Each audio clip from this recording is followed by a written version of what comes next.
Charles Edmund Brock was born in 1870 in Holloway, London, the second of 6 children.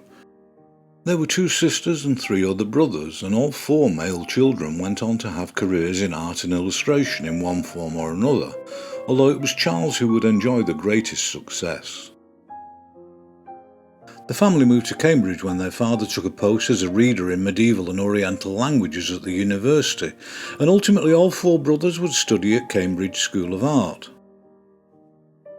The earliest evidence of Charles's illustration work I could find was 1892's The Humour of Germany, a collection of anecdotes and stories translated into English by Hans Müller Casanov, featuring a collection of poorly printed tonal monochromes. Despite its reprographic shortcomings, the book was successful enough to warrant another, The Humour of America, in 1893. Again, there were some ill-defined tonal renders, but mercifully also some much clearer engraved line illustrations in evidence too. In the same year, the book Hood's Humorous Poems featured more line engravings to accompany the various verses. And in an obvious burst of youthful productivity, Brock also provided a dozen illustrations for the book English Fairy and Folk Tales, which were at least a little better defined than his earlier halftones. In 1894 he produced a considerably more attractive edition of Jonathan Swift's classic 18th century satire, Gulliver's Travels. Like all his pen and ink work of this time, the illustrations were engraved for print, but Brock wisely kept his original drawings relatively minimal compared to most of his contemporaries, and never overhatched them, making their transcription that much more faithful to the originals. He also had ongoing success as an artist, and in addition to the creation of oil-painted portraits of various dignitaries and some landscapes, he enjoyed particular popularity with a collection of golf-themed paintings and etchings produced in the middle of the 1890s.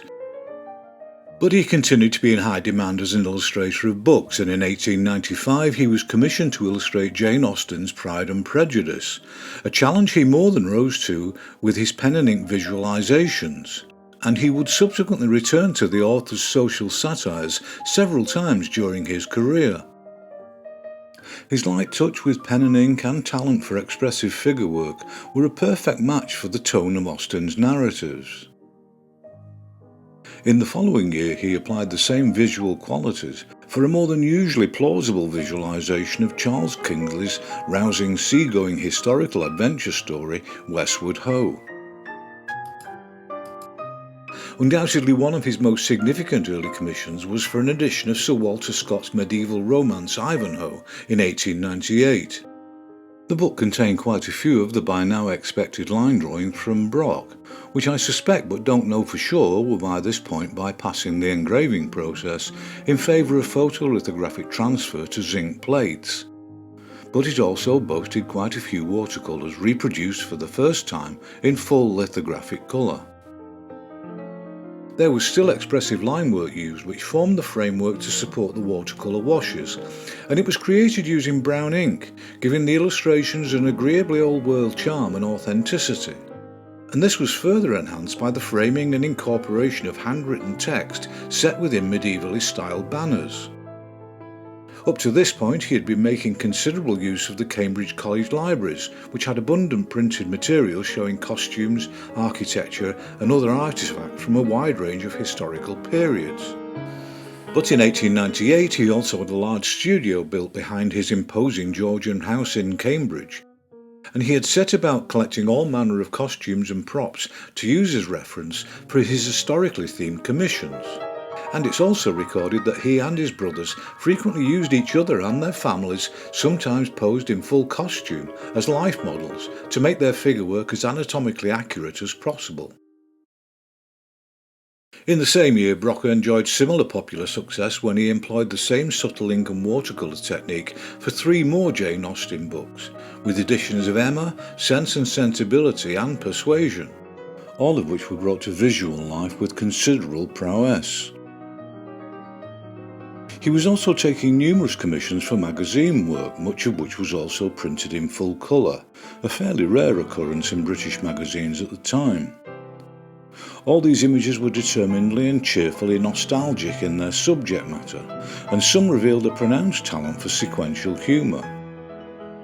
Brock wasn't the only illustrator exploiting the British public's sentimental yearning for an idealised, less industrialised past, but he was certainly its greatest exponent. And in 1899 he published his illustrated edition of The Diverting History of John Gilpin, originally written in the 18th century by William Cowper. This enduringly popular comic ballad was ideal material for Brock, and he created suitably amusing, good-natured images of the various mishaps experienced by the protagonist. And continuing to maintain a truly enviable level of creative productivity, in the same year he produced yet more pen drawings of similar quality for the Essays of the Liar, written by Charles Lamb. In 1900 another 2 books were published with more line drawings by Brock, both of which were by the American author Kate Douglas Wiggins. Penelope's experiences in England and Penelope's experiences in Scotland were light comedic accounts of the eponymous heroine and her 2 female companions and their travels around Victorian Britain. Brock began a professional association with the humour magazine Punch in 1901 and was for a while at least a regular, if not particularly frequent, contributor. But it continued to be his book illustration which took up the bulk of his time and creative energy. The Newcomes, written by William Makepeace Thackeray, had originally been published serially in the middle of the 19th century. And in 1902 Brock illustrated this family saga as a 3-volume set of books with yet more finely delineated monochromes. And it was in that year that Brock married Annie Dudley Smith. 1904 saw the publication in full colour of his illustrated edition of Elizabeth Gaskell's Cranford, featuring atmospherically vignetted illustrations complete with nostalgic framing devices to enhance the period appeal of the book. And although line work was still evident, it wasn't particularly visible as it had been in his earlier colour work in the completed images. A year later Brock created line-only drawings for 2 of Charles Dickens's stories, somewhat oddly combined in 1 volume. The Cricket on the Hearth was the less well-known of the 2, but the images Brock created for it were every bit as compelling and evocative as those he produced for A Christmas Carol, arguably the writer's best known and most frequently illustrated book. And although for some reason he didn't illustrate the more ghastly and ghostly elements of the narrative, Brock's mastery of his medium and plausibility of his characters were the perfect accompaniment. And working at a truly prodigious rate, Brock also produced a collection of evocative narrative line drawings for an edition of Edith Nesbit's enduring classic The Railway Children, also published in 1905. In 1907 he returned to the work of Jane Austen with a brand new colour edition of Pride and Prejudice, using the same vignetted format as had been employed in the earlier Cranford. And each image was also gathered in by a decorative scroll device and hand-lettered caption related to the specific moment. His use of brown ink line was still very much in evidence here, and as always it softened the illustrations and played to the nostalgic qualities of the narrative for contemporary Edwardian readers. Predictably, it proved to be even more popular than the first monochrome edition. The story Little Peter, a Christmas virality for children of any age, written by Mary St. Ledger Kingsley using the pen name Lucas Mallet, had been published originally in 1887. But in 1909 Brock's edition appeared, with full-colour illustrations of immense visual appeal. As he had done with his visualisations of Cranford, he kept the visible line work to an absolute minimum, and this gave all the illustrations an energetic and deceptively spontaneous quality. His characterisations and posing were as always immaculate, and he highlighted both the sentimental and dramatic elements of the story with complete authority. But following this success and the publication of his last joke for Punch, there was a hiatus of 3 years during which no evidence of his work can be found, until 1912 and the publication of the book Modern Stories. It collected selections from the writing of many authors, not all of which could fairly be considered particularly modern, even by 1912 standards, but it was nevertheless a richly varied collection, which provided Brock with ample material to stretch himself in terms of place, time and plausibility of the events described in the text. And for this commission, Brock returned to the creation of a bolder calligraphic line, giving the images a comparatively solid, more graphic look than his other more impressionistic renders. But by contrast, in the same year, The Broad Highway by Geoffrey Farnall, another typically nostalgic, romanticised evocation of British life, was also published. And these were very much pure painted examples of his output, where the only line work used was in the pencil-drawn stage of the production of the images, and it was the application of colour alone which successfully defined the figures and other elements. 1913's Happy-Go-Lucky, a humorous novel by Ian Hay, was an unusual return to tonal monochrome printing from watercolour originals, but the quality of the print was immeasurably finer than it had been at the outset of his career.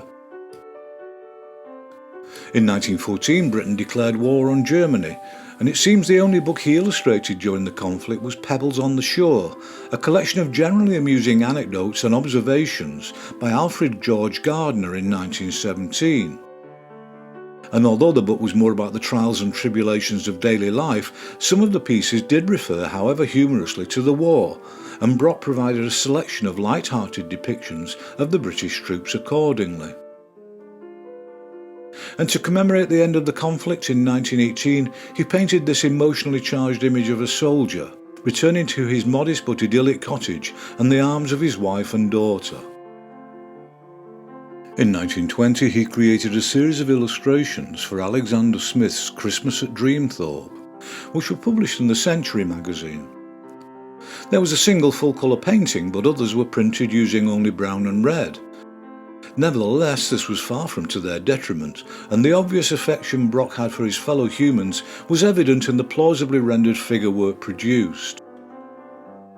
In 1921, he returned to the writing of Dickens for an edition of Pickwick's Papers, and this collection very much had the look of images entirely created as line only, with the colour added pretty much flat, leaving the pen hatching to do the work of rounding out the characters.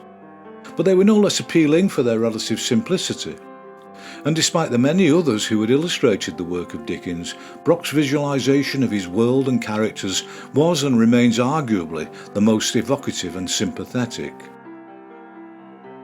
And in the same year, No Man's Island by Herbert Strang was published, and Brock was commissioned to create a collection of lively illustrations in pen and ink, which were dotted throughout the book and greatly added to its popularity. Incredibly, it was also in 1921 that his colour-illustrated edition of Children's Stories from Romanian Legends was published, featuring more vividly and descriptively rendered fantasy images. But perhaps unsurprisingly, following this truly remarkable outpouring of creative endeavour, it seems Brock took a break from the persistent demands of publishing deadlines, and there followed a few years which yielded very little evidence of his work. In 1923, there was an unfortunate attempt to colorise the original Gulliver monochromes, undoubtedly not by Brock himself, and the less said about it, the better. But otherwise, it wasn't until 1928 that his next book was published. Through the Bible was a collection of Old Testament stories rewritten for children, and Brock's evocations of the characters and period were suitably credible. Once more, he demonstrated his uncanny ability to choose the perfect moment from any given narrative to illustrate for the greatest emotional appeal. It was a conspicuous feature of his illustrations that he invariably ignored both close-up and panoramic work, always opting for a view tight enough to minimise the background, but big enough to show full figures in any scenario. Some might consider this a weakness, but the opposite view might be that it was simply a defining characteristic. And at this point he resumed a rate of productivity that suggested he was intent on making up for lost time, because the same year saw a large volume of orientally flavoured monochrome figure studies for an edition of Gilbert and Sullivan's comic opera The Mikado, which also featured colour images by William Russell Flint. The sharing of bigger book commissions was still fairly common practice at this time, especially among those who found themselves in greatest demand. In 1929 he was commissioned to create a large number of full-colour, full-page illustrations for a series titled Children's Hour Stories from the Classics, and Brock was chosen to illustrate Volume 3, containing numerous accounts from Greek and Roman mythology, which he handled with his expected blend of romance and drama in a series of compelling colour images dominated by the interplay of the various characters, but with added touches of meaningful background work to set the scene.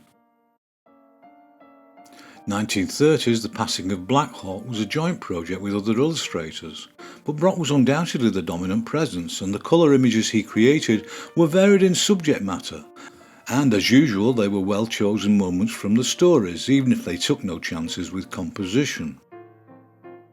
And it was also in 1930 that the book The Heroes of Asgard, a collection of Scandinavian mythology by Annie and Eliza Carey, was published for children.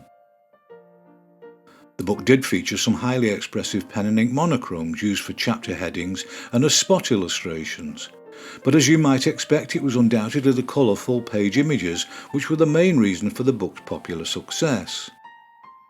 Brock, of course, was again in his element, and the improbable but dramatic nature of the stories provided him with all the rousing fantasy elements he could capture with such general believability and visual appeal. All these illustrations were tastefully framed with suitably decorative elements, and again Brock supplied handwritten text to accompany the illustration. By this point Brock was 60 years old, but showed no signs of either slowing down or losing his touch. And in 1931 he illustrated The Cuckoo Clock, a charming children's fantasy written half a century earlier by Mrs. Molesworth, and arguably one of his greatest successes both creatively and commercially. Naturally enough, the jump from Victorian England to the exotic wonders of the Orient required by the enchanting storyline was eagerly embraced by Brock, and his was undoubtedly a more than usually significant contribution to the popularity of this reimagined publication. And with a creative energy that beggars belief, in the same year he returned again to Charles Dickens for a colour edition of Nicholas Nickleby, with another collection of credibly Victorian and well composed and rendered colour pages to punctuate the text. Almost as an afterthought, in the following year he had equal success with yet more watercolour illustrations of a similarly absorbing and authentic nature for another popular Dickens classic, The Story of Martin Chuzzlewit. But following this remarkably prolific period he did start to take things easier, although he continued to be active as a painter with more landscapes and portraits. And it was 1936 before his next book was published. This was another classic of sentimental nostalgia for 20th century British readers, Francis Hodgson Burnett's Little Lord Fauntleroy, first published as a magazine serial in 1885, and although I don't know for sure, it seems to have been his final completed and published work, and it was certainly a fitting conclusion to a remarkable career. And Charles Edmund Brock died in Cambridge in 1938 at the age of 68. I suspect that not many viewers of this channel would have already been familiar with Brock's work, and even less so in the case of his similarly talented brothers. Yet during his life he was undoubtedly one of the most popular, prolific and financially successful British book illustrators of his time, and what I have shown here is far from encyclopedic. As usual, I have no clues to offer as to why his reputation hasn't travelled particularly well, but whatever the reasons may be, in my view he deserves better. And as always, here are a few more to serve as a reminder of his enviable talent and productivity.